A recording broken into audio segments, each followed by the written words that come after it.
Bien, señores, tengan ante todo muy buenos días, siendo exactamente las 8:32 del día martes 2 de septiembre del año 2025. Nos encontramos enlazados con el sistema MIPS, el primer juzgado penal nacional, constituido bajo la presidencia del digno magistrado Romero Uriol y persona del Carpio Narváez como director de debate, Cristian Alfaro, constituido también para este enjuiciamiento número 67-2017, no seguidos contra don Ceballos Ugarte y otros por presunto delito de lavado de activos. Bien, siendo esto así, vamos a pedir la acreditación de la señorita representante del Ministerio Público, a quien le damos nuestra más cordial bienvenida. Buenos días, señor magistrado. Buenos días, señores magistrados del colegiado y con todas las partes. Como representante del Ministerio Público en esta ocasión, Aleida Jazmín Guasasquiche Paco, fiscal adjunta provincial del cuarto de...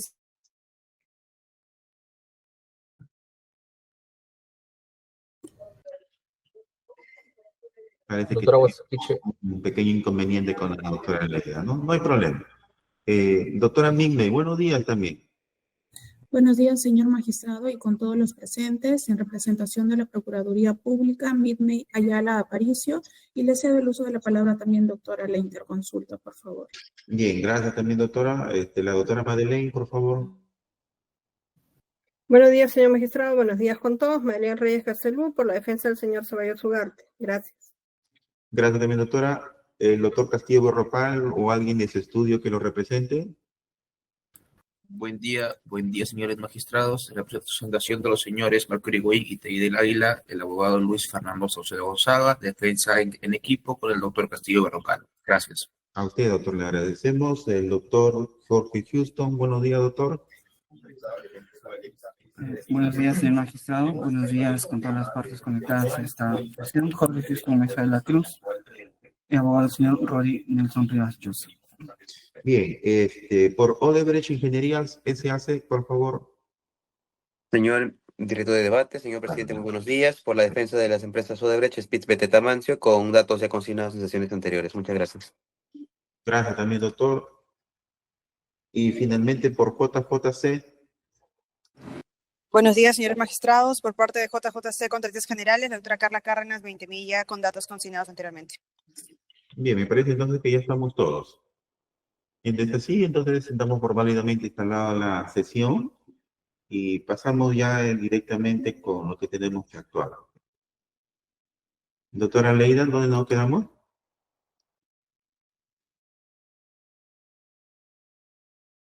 Doctor, todavía el Ministerio Público ha tenido problemas de conexión, todavía no está, Ya, todavía no ha regresado. Doctor. No hay problema, suele pasar a veces con esta cuestión de la internet. Esperamos un ratito, ¿ya? A todos, por favor. Seguramente ha sido algo involuntario de la doctora Leida, según que ella es una fiscal responsable. Algo fuerte tuvo que haber pasado. Doctora Leida, buenos días. ¿Ahora sí nos escucha bien? Sí, doctor, disculpe, el internet se fue y hemos estado tratando de recuperar. Disculpe, por favor. No, no hay problema, doctora, no tiene por qué disculparse. La conocemos, que usted es una fiscal.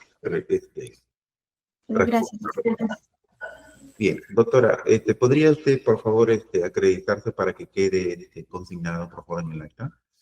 Sí, buenos días con todas las partes, buenos días, señores magistrados.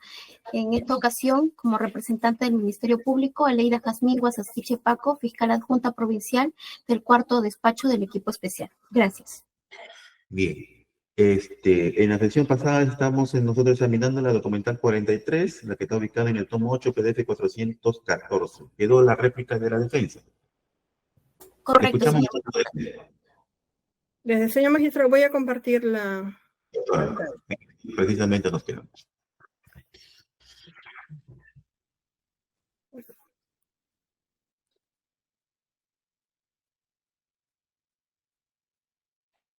Correcto. Bien, señor magistrado, solamente para recapitular un poco, esta es la documental 43, Manual de Descripción de Puestos y Competencias. Es importante señalar qué documento estamos leyendo, porque no estamos leyendo el Manual de Organización y Funciones. no el manual de descripción de puestos y competencias.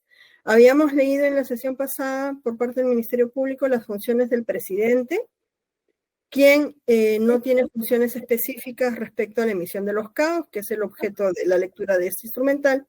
Y también habíamos leído las funciones del gerente general y del gerente de supervisión, que están en los PDF 467 a 468 y PDF 504 a 506, a través de los cuales se establece que son las personas encargadas de la emisión de los CAOs. Ahora, señor magistrado, vamos a ir al PDF 507 a 509, que lo tenemos en pantalla, el PDF 507, que es la descripción del puesto del gerente adjunto de supervisión. Y como podemos ver aquí, en las funciones principales, vamos a resaltar algunas, las más resaltantes. El número 2, fiscalización de los contratos de concesión y coordinación de las jefaturas que asigne el gerente de supervisión. La función número 8, coordina con las jefaturas el seguimiento de las empresas supervisoras encargadas de ejecutar la supervisión permanente especializada a las entidades prestadoras, es decir, una función específica. La número 12, mantiene informada a la gerencia de supervisión sobre el desarrollo y logros obtenidos durante su gestión. 13, realiza el seguimiento a la ejecución de actividades de supervisión correspondientes. En el PDF 508, la 15, coordina las relaciones entre la gerencia y las distintas entidades prestadoras en los temas de su competencia. Y 16, da conformidad y eleva los términos de referencia que requiere la gerencia para la contratación de servicios de supervisión. Es decir, el gerente adjunto de supervisión, señor magistrado, tiene responsabilidades específicas respecto a los avances y la ejecución y el comportamiento de la supervisión y da cuenta también a los gerentes. Ahora pasamos al PDF 524. El mismo que describe el puesto del jefe de carretera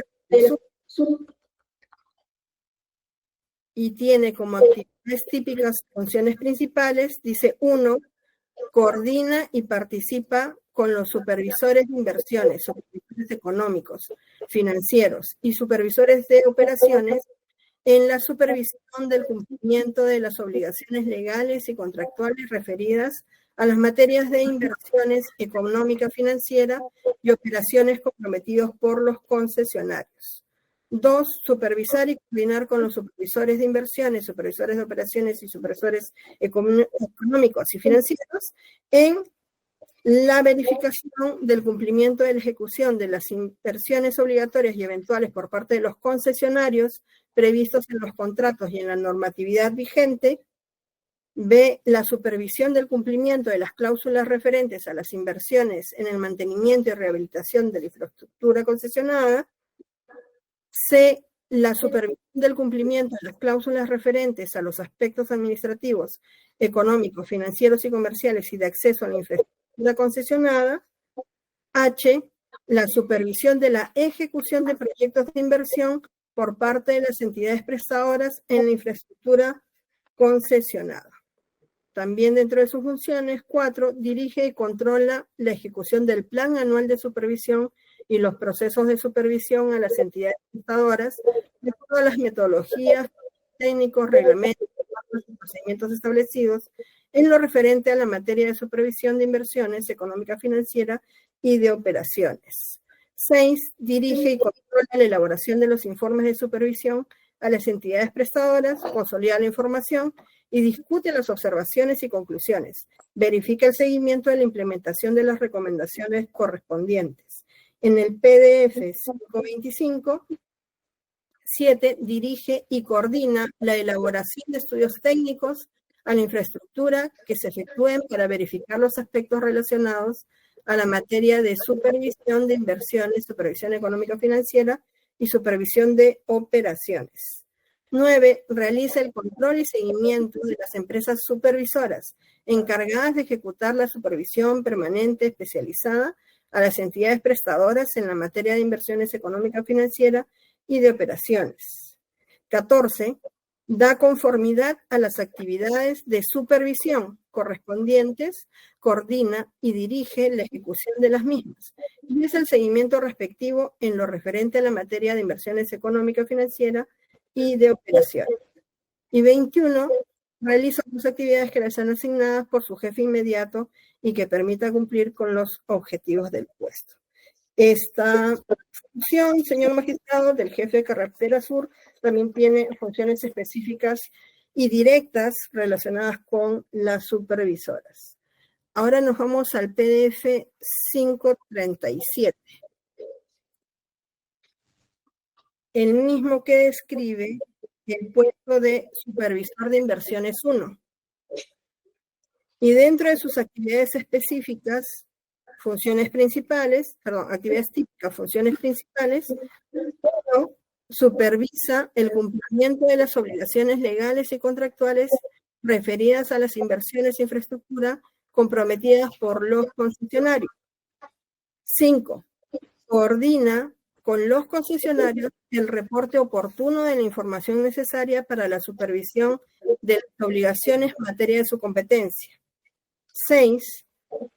Verifica el cumplimiento de la ejecución de las inversiones obligatorias y eventuales por parte de los concesionarios previstos en los contratos y en la normatividad vigente. 7. Comprueba el cumplimiento de las cláusulas referentes a las inversiones en el mantenimiento y rehabilitación de la infraestructura concesionada. 9. Supervisa el cumplimiento de las cláusulas referentes al reconocimiento de las inversiones previstas en los contratos de concesión. 11. Supervisa las inversiones en adquisiciones, obras y diseños. 12. Supervisa el reconocimiento de inversiones y la liberación de pago de inversiones. 14. Supervisa la ejecución de proyectos de inversión por parte de las entidades prestadoras en la infraestructura concesionada. 16. Asegura la permanente comunicación con su contrapartida en las concesiones de la persona encargada del área de inversiones e infraestructuras. Como podemos ver, señor magistrado, el supervisor de inversiones 1 tiene un contacto directo con los avances de la concesionaria y registra los mismos y comunica a sus jefes inmediatos. Ahora pasamos al PDF 540.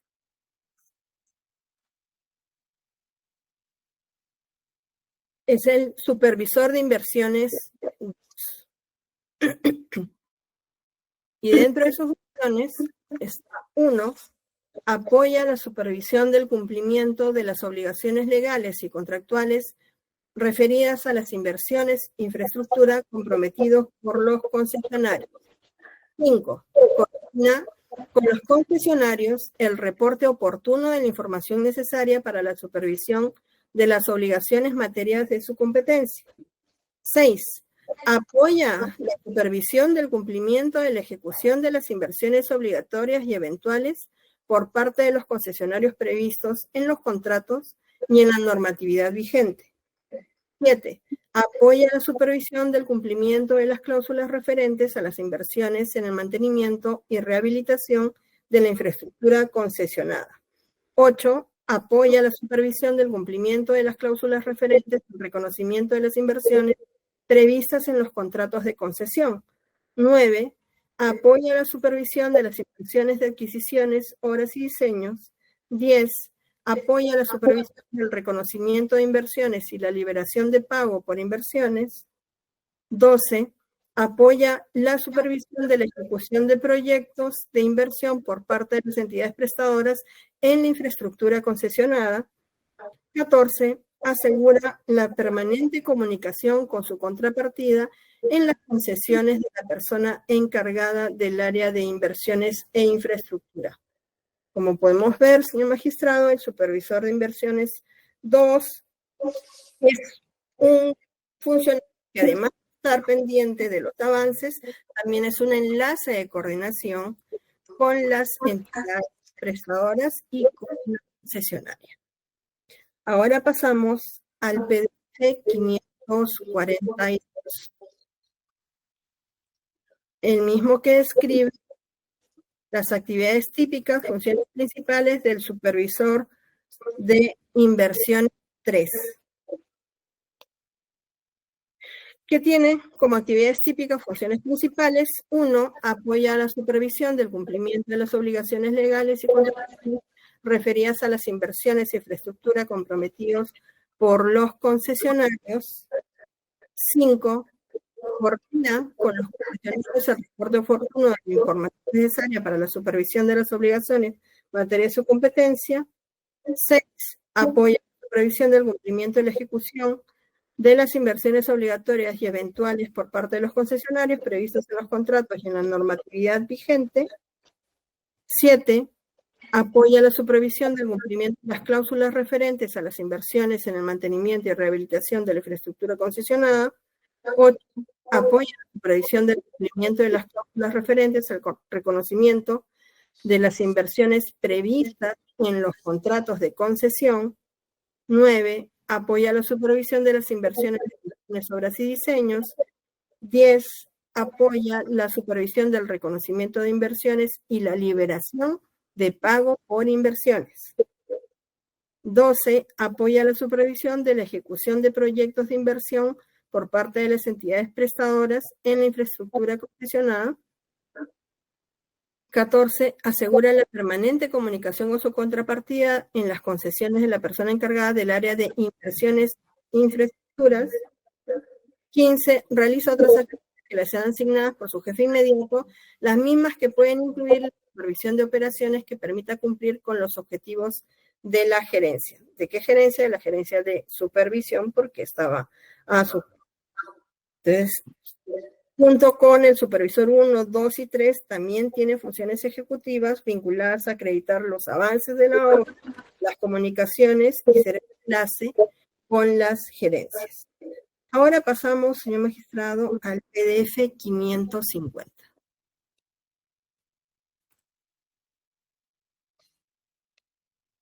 En el PDF 550 a 551 se describe el puesto de asistente carreteras.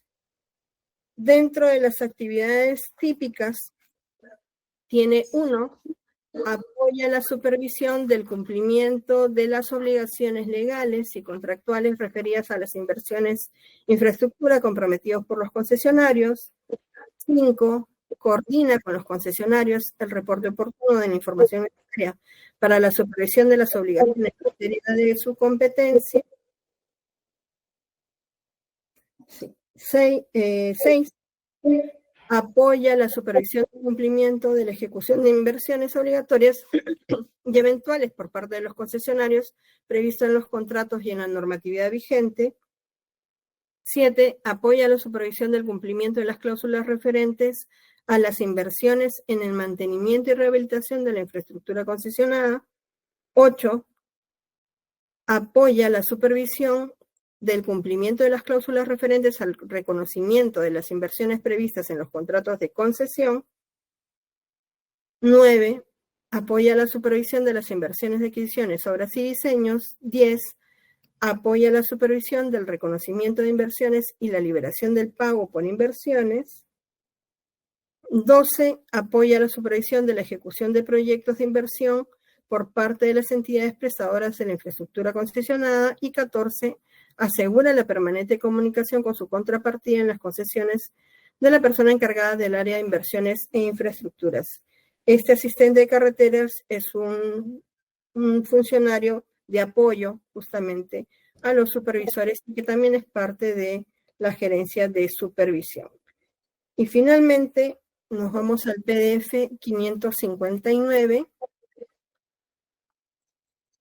que describe, señor magistrado, las actividades típicas y funciones principales del gerente de regulación, ¿no?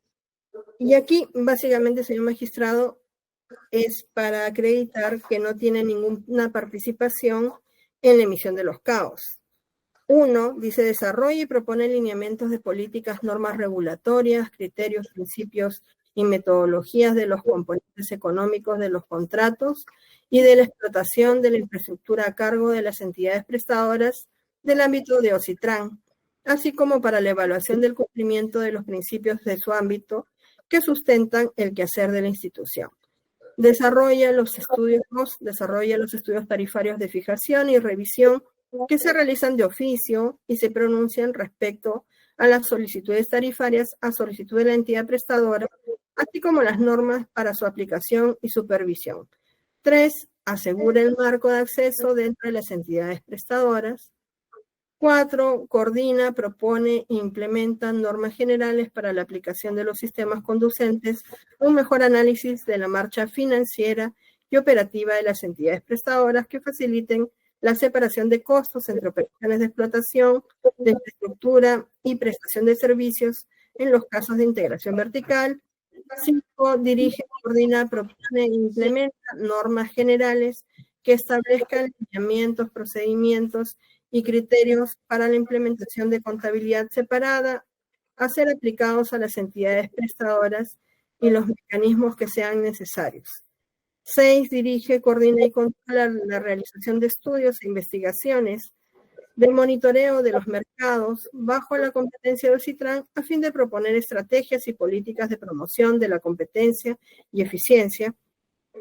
7. Dirige y evalúa estudios de impacto económico de las regulaciones vigentes que hayan emitido por OSITRAN y coordina los ajustes necesarios al cumplimiento de sus fines.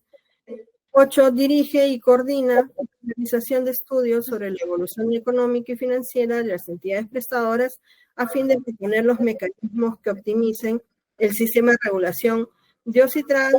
9. Emite opinión técnica con anterioridad a la celebración de cualquier contrato de concesión y infraestructura para la renovación o modificación de los mismos y en los casos requeridos por la Gerencia General de acuerdo a las normas legales y contractuales vigentes. 10. Emite pronunciamiento de los proyectos y normas legales que puedan afectar la eficiencia de los mercados bajo regulación. 11. Asigna tareas al personal bajo su responsabilidad y supervisa los avances y resultados. Y así, señor magistrado, las demás funciones del gerente de regulación. Doctora Madeleine, ¿y cuál es la lógica de todo eso a lo que he hecho? Ahí voy, señor magistrado. El Ministerio Público ha presentado este instrumental para acreditar que mi patrocinado, de acuerdo a los delitos que se le han imputado, que es el delito de colusión y cohecho, tenía vinculación con la emisión de los CAOs. Sin embargo, como hemos visto, señor magistrado, quienes tienen vinculación directa con la emisión de los CAOs son el gerente de supervisión y el gerente general.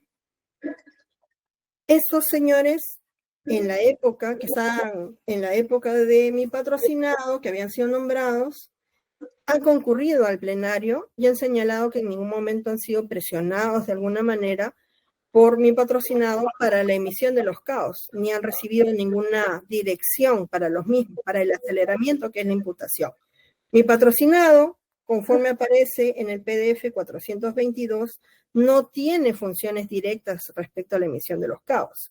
Ahora, ¿quiénes intervienen, señor magistrado? Son los puestos que he procedido a leer: el jefe de Carretera Sur, el supervisor de inversiones 1, 2 y 3, asistente de carreteras. Y ninguno de ellos ha sido parte de la investigación, ni el Ministerio Público los ha traído para señalar de que hayan sido presionados o conminados al aceleramiento de los CAOs, porque como se ha podido dar cuenta de la lectura de sus funciones, estos tendrían que haber sido también presionados para que aceleren los informes, las coordinaciones y acrediten que efectivamente se estaba realizando en un menor tiempo y se pueda proceder a la emisión de los CAOs. Y finalmente, señor magistrado, el gerente de regulación, cuyo despido supuestamente fue parte de las maniobras de mi patrocinado para hacerse de este avance de obras o de este aceleramiento de los CAOs, nos hemos podido dar cuenta que el gerente de regulación es irrelevante para la emisión de los CAOs. No tienen ninguna función ni siquiera relativa o que sea colindante con la emisión de los CAOs y por lo tanto no resulta relevante para lo que es objeto de imputación. Por lo tanto, señor magistrado, con esta instrumental se acredita más bien que mi patrocinado no tenía funciones directas ni indirectas respecto a la emisión de los CAOs y por lo tanto el delito de colusión y el delito de cohecho no puede imputársele porque no está vinculado a sus funciones específicas. Dos, quienes están vinculados... Perdone la interrupción, pero para precisar. Según usted, la emisión de los CAOs, según reglamento, corresponde al gerente de supervisión y el gerente de ¿qué? General. Ambos firman los CAOs.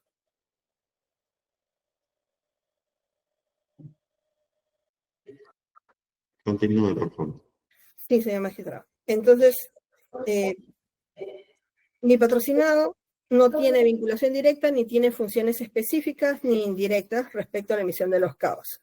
Y quienes sí tienen funciones directas, que son el gerente general y el gerente de supervisión, han concurrido ante el plenario, han señalado que no fueron coaccionados ni conminados por mi patrocinado para el desarrollamiento de los CAOs y no están comprendidos dentro de la investigación. Y los que tienen funciones directas, que también debieron ser conminados para el desarrollamiento de los CAOs y que hemos leído, ni siquiera han sido convocados al plenario ni son parte de esta investigación, con lo cual la hipótesis del Ministerio Público se ve desbaratada con esta propia instrumenta. Eso es todo, señor magistrado, gracias. Bien, si no hay ningún reparo, entonces, observación. Doctora Leila, ¿hay otro documental? Sí, señor magistrado. Continúa en este caso el documental número 44, señor magistrado. Bien, ¿dónde lo ubicamos, doctora? ¿En qué tomo, por favor? Correcto, en el tomo número 8, en el PDF 625. Señor magistrado, antes que me permita continuar, para ponerle conocimiento que el día de ayer, 1 de septiembre, se presentó un escrito poniendo de conocimiento el estado actual de los bienes que fueron objetos de una pericia de evaluación que se examinó con fecha 6 de marzo del 2025. Todavía no me he dado cuenta, doctora. Correcto. Un ratito. Jesús, ¿tienes conocimiento de alguna documental? A ver, doctor, un momentito. Ya, mientras que avanzamos. Sí, doctor. Sí, doctor, ahorita voy a cortar las partes y también lo voy a ver su despacho. Sí, socialízalo con las partes, con los señores magistrados también para saber de qué se trata ya. Recién nos estamos enterando, doctora Leila. Mientras que lo socializa, vamos con la documental 44, es una resolución suprema, ¿no? La 024 de 2017, ¿verdad, doctora? Sí, señor magistrado. Escuchamos. ¿Me permite proyectar, por favor? Por supuesto, doctora, por supuesto.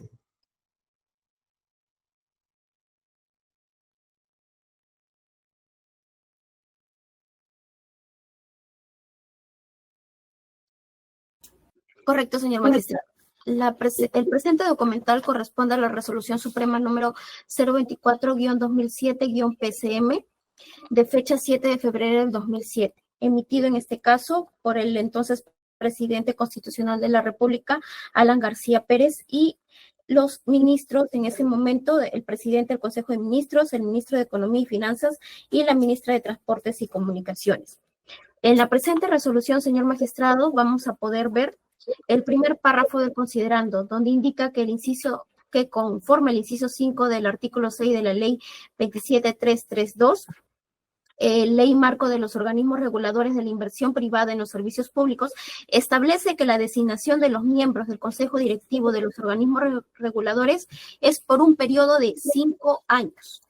Asimismo, vamos a ver en el tercer párrafo, donde indica que estando por concluir el periodo de designación del actual presidente del Consejo Directivo del organismo supervisor de la inversión en infraestructura de transporte de uso público, OCITRAN, resulta pertinente designar al nuevo presidente, resolviendo en este caso, conforme al artículo 1, designar al señor Juan Carlos Ceballos Ugarte como presidente del Consejo Directivo del organismo supervisor de la inversión en infraestructura de transportes de uso público, OCITRAN, en representación de la presidencia del Consejo de Ministros.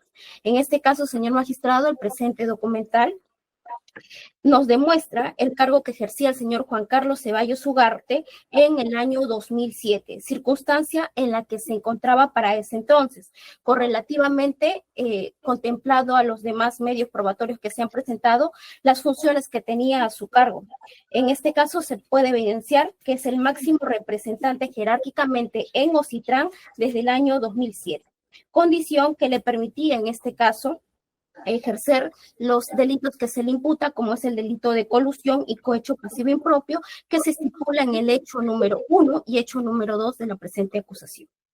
Eso sería todo, señor magistrado. Gracias. Bien, doctora Migmen, la señorita procuradora. Sí, señor magistrado, muchas gracias. De dicho documental, señor magistrado, podemos advertir que el señor Juan Carlos Ceballos Ugarte empezó a ejercer funciones como presidente del Consejo Directivo de Ocitran y máxima autoridad de dicha entidad desde el 7 de febrero de 2007 en adelante. Muchas gracias. Doctora Madeleine. Sí, señor magistrado. En principio que ese instrumental solamente acredita el inicio de la función de mi patrocinado. Y en segundo lugar que el máximo autoridad de Ocitran no es el presidente del consejo directivo, sino es el consejo directivo. Esa es la máxima autoridad que estaba comprendida no solamente por mi patrocinado, sino por hasta 5 funcionarios más. Eso es todo. Gracias.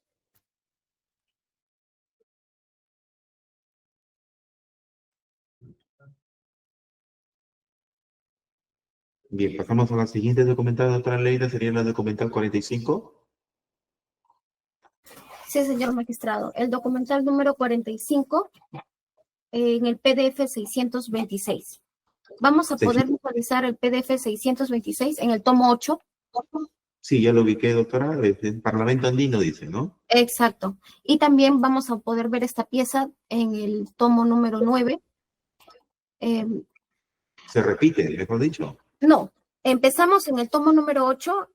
El con número el 8. número 258-2018-2019 BPPA/Parlandino, emitido el 27 de febrero del 2019. Con este documental, señor magistrado, nos remiten ya la documentación que obra en el tomo número 9, en el PDF número 1. Entonces vamos a ubicar el tomo 9, doctora, ¿ya?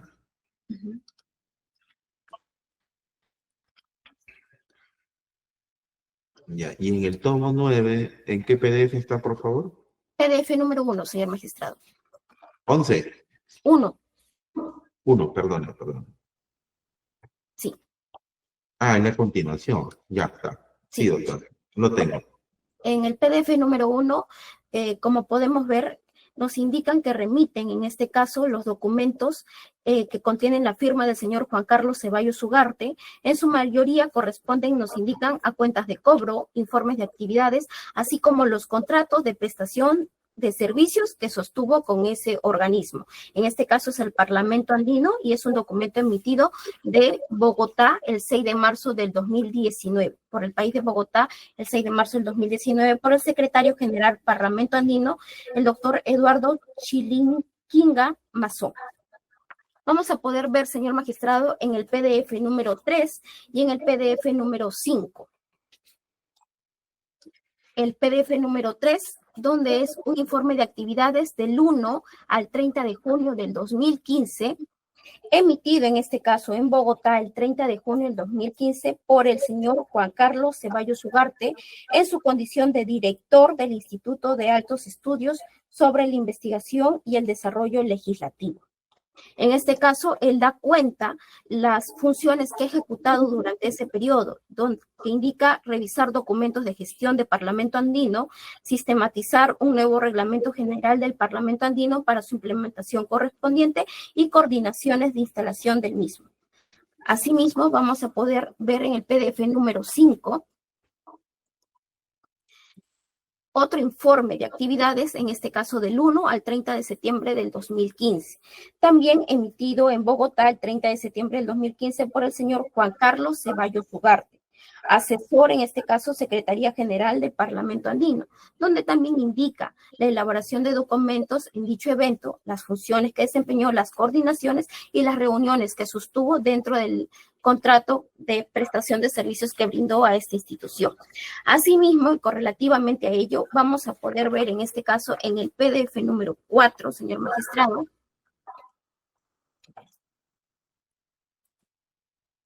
la cuenta de cobro, donde vamos a poder ver que el señor Juan Carlos Ceballos Ugarte percibía la suma de $2,500 por concepto de honorarios en su calidad de asesor profesional en materia económica y administrativa de la Secretaría General de Parlamento Andino por el periodo comprendido entre el 1 y el 31 de agosto del 2015. Lo suscribe el señor Juan Carlos Ceballos Ugarte en su condición de asesor Parlamento Andino. Asimismo, vamos a ver en el PDF número 6 también la cuenta de cobro donde se estipula la recepción por parte del señor Juan Carlos Ceballos Ugarte o el cobro en este caso de la suma de $2,500 también por concepto de honorarios en su calidad de asesor profesional en materia económica y administrativa de la Secretaría General del Parlamento Andino por el periodo comprendido entre el 1 y el 30 de noviembre del 2015. Documento emitido el 30 de noviembre del 2015 por también el señor Juan Carlos Ceballos Ugarte, asesor de Parlamento Andino. Con este documental, señor magistrado, lo que este Ministerio Público quiere acreditar es que los montos cobrados eran mucho menores a los montos cobrados para su tiempo en la que desarrolló contratos tanto con la empresa Ion Group y con la empresa Blanc Advisor. En este caso, con la empresa Blanc Advisor cobró un monto de $206,500 solamente por el hecho de asesoramiento y consultoría enfocada en el sector inmobiliario, mientras que con la empresa Ion Group también el 1 de agosto del 2008 suscribió también un contrato, en este caso por el valor de $500,000. En este caso vamos a poder ver los montos, la diferencia de montos cobrados en su misma condición de asesor, uno con montos muchos menores en el periodo 2015, mientras que el otro fue un monto exorbitante. Vamos a ver la comparación del mismo por el mismo servicio, lo que va relacionado en este caso con el delito de lavado de activos, el hecho número 3 y el hecho número 4.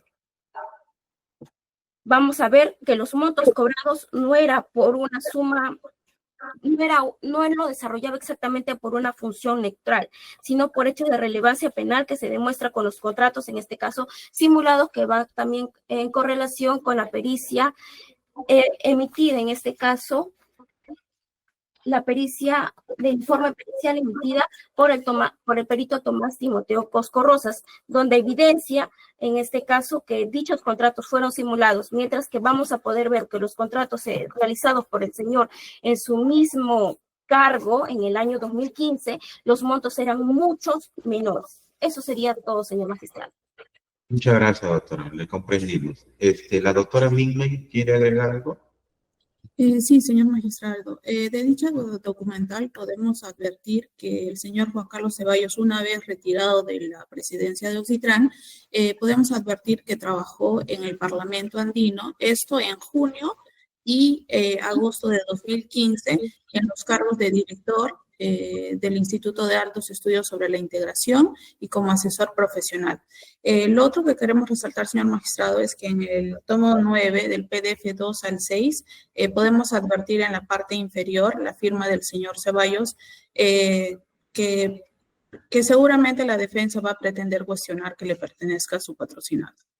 Eso es todo, señor magistrado. Gracias. La señora abogada, la doctora Madeleine. Gracias, señor magistrado. Bueno, en principio, señor magistrado, el oficio, hay que leer el contenido del oficio por el cual se remite esta información, ¿no? Y dice, en atención a lo solicitado en el oficio de la referencia, una vez revisado exhaustivamente el archivo institucional del Parlamento Andino, en aras de encontrar documentos con las calidades requeridas, remitimos para su conocimiento y fines correspondientes los documentos que contienen la firma del señor Juan Carlos Ceballos Ugarte. En su mayoría corresponden a cuentas de cobro, informes de actividades, así como los contratos de prestación de servicio que sostuvo con este organismo, los cuales fueron remitidos en su oportunidad en que fueron solicitados. Esto, señor magistrado, nos da cuenta de que los documentos que han remitido no son documentos correlativos, no son documentos direccionados a acreditar ingresos de mi patrocinado, sino son documentos sueltos, hojas sueltas, que contienen informe de actividades, cuenta de cobro, pero no tienen utilidad de cara al presente juicio. Y eso lo podemos ver en el PDF2, que es una hoja suelta del 31 de marzo del 2015, el PDF3, que ya es de junio del año 2015, el PDF4, que es de agosto del 2015, pero son documentos incompletos. El PDF5 en septiembre del 2015. No son documentos correlativos, no acreditan ingresos, y algo muy importante, señor magistrado, no acreditan el mismo cargo que ha dicho el Ministerio Público. Una cosa es un organismo que se rige en parámetros nacionales, porque estamos hablando del Parlamento andino, ¿no?, del Estado, y otra cosa son las actividades privadas, completamente distintas. Y no voy a entrar a discutir lo que ha señalado el Ministerio Público porque no guarda relación con ese instrumental que está leyendo. En todo caso, lo hará en sus alegatos finales. Pero lo cierto, señor magistrado, es que estas instrumentales, más allá de que mi patrocinado trabajó en el Parlamento andino, no acredita otra cosa. Y se puede corroborar la información del Parlamento andino con la información del señor Ceballos, que ha declarado debidamente en su NAP. Eso es todo, señor magistrado. Gracias. Bien, doctora Leila, como quiera que ya tenemos poco tiempo para concluir esta audiencia y ya nos pusieron el documento, le propongo algo. Usted nos da una pequeña explicación, ¿no? Y para la próxima sesión ya los abogados, como también se les ha corrido otro lado, también ya darán a conocer al inicio de la próxima. Le escuchamos, doctora. ¿De qué se trata? Porque veo que son dos documentos. Es un documento, señor magistrado. Es el documento donde dice se pone de conocimiento, tiene por su vía, y es en relación a los dos bienes inmuebles que son objetos de la presente acusación. La parcela 9A, Proyecto San Pedro, y el lote 9, Manzana A1, Urbanización Esmeralda. En este caso, señor magistrado, respecto a estos dos bienes inmuebles, se ejecutó un informe pericial de evaluación número 001-2021 a cargo del perito ingeniero civil John William Delgadillo Palomino, a quien se le examinó con fecha 6 de marzo del 2025 en una de las audiencias de juicio oral. Se refiere cuando todavía estaba el doctor Guamán Vargas, ¿no? Correcto, señor magistrado. En esa audiencia se preguntó la situación de los dos bienes inmuebles, indicando a este Ministerio Público que se encontraban incautados. Sin embargo, se ha emitido por parte del primer juzgado de investigación preparatoria del Sistema Nacional Especializado en Delitos de Corrupción de Funcionarios en el expediente 67-2017-53, la resolución judicial número 1 de fecha 24 de enero de 2025 y la resolución judicial número 2 de fecha 21 de agosto del 2025, en la cual se declara el decomiso de dichos bienes inmuebles. Es lo que se pone en este caso a conocimiento para el estado actual de los mismos.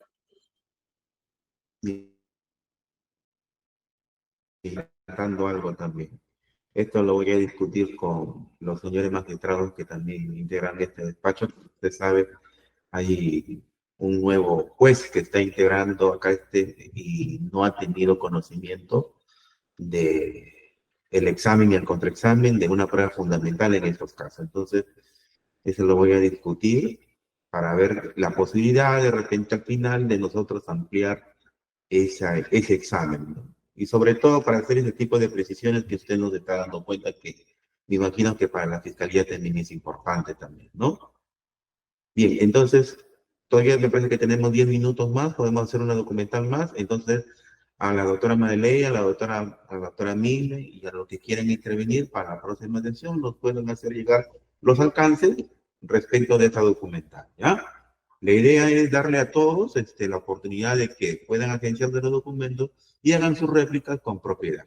Bien, ¿hay otra documental, doctora Aleida, que podríamos avanzar? Todavía nos sobra algo de 10 sí, señor minutos. magistrado. El documental número 46, por favor, está en el PDF número 7. Del mismo tomo 9, ¿no? Sí, en el mismo tomo 9 del expediente judicial. Por favor, un momento para poder proyectarlo.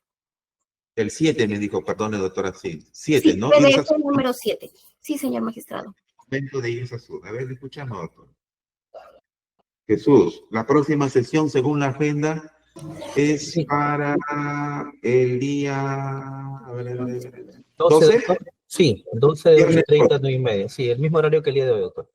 Sí, el mismo horario, de 8:30 a 9:30, ya saben, señores, el mismo link, ¿ya? O sea, de este viernes que viene al otro, el 12 de septiembre, de 8:30 a 9:30, ¿ya?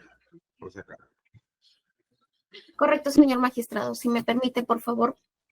Sí, doctora, le escuchamos.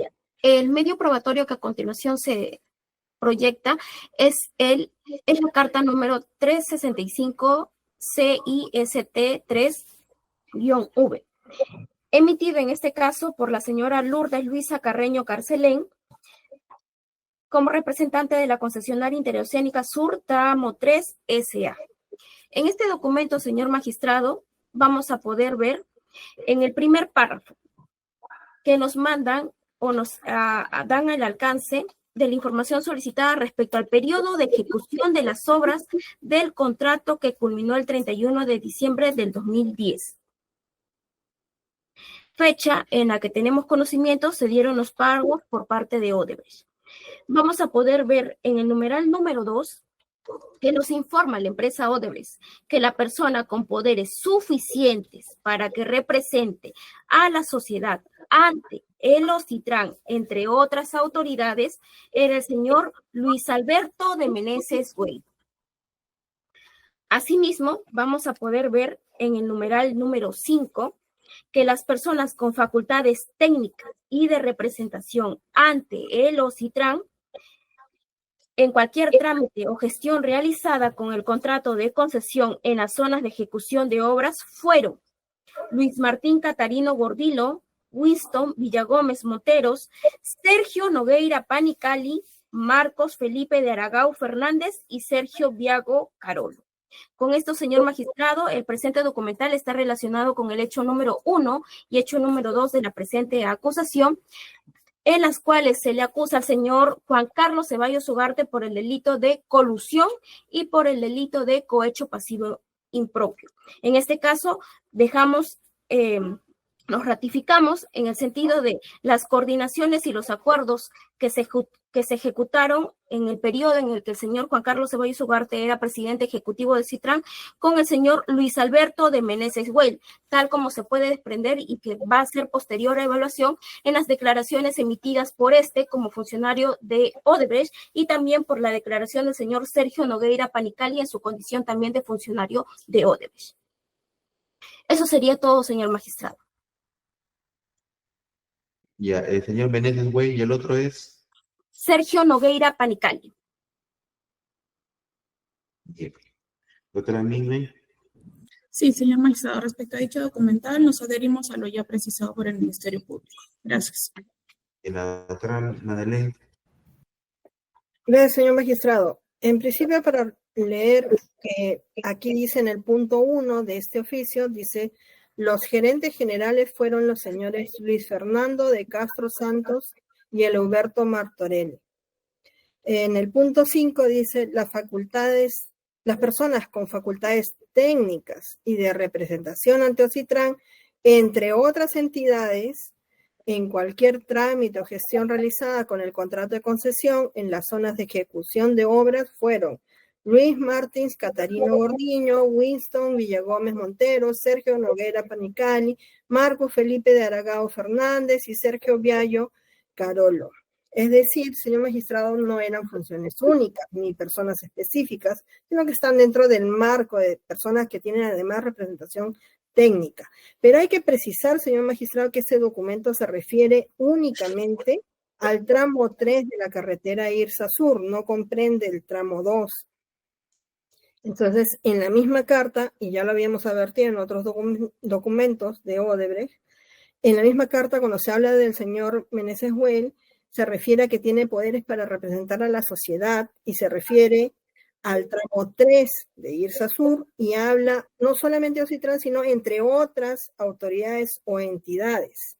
Y se hace también referencia a distintos funcionarios que tenían relación con los CITRAN, pero que no eran los únicos, ¿no? Las únicas personas que estaban autorizadas.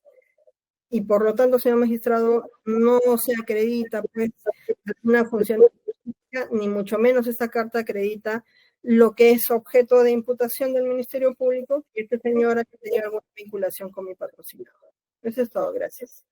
Bien, entonces si no hay ningún reparo, objeción, vamos a dar así por cerrada esta sesión, hemos avanzado. A buen ritmo se puede decir.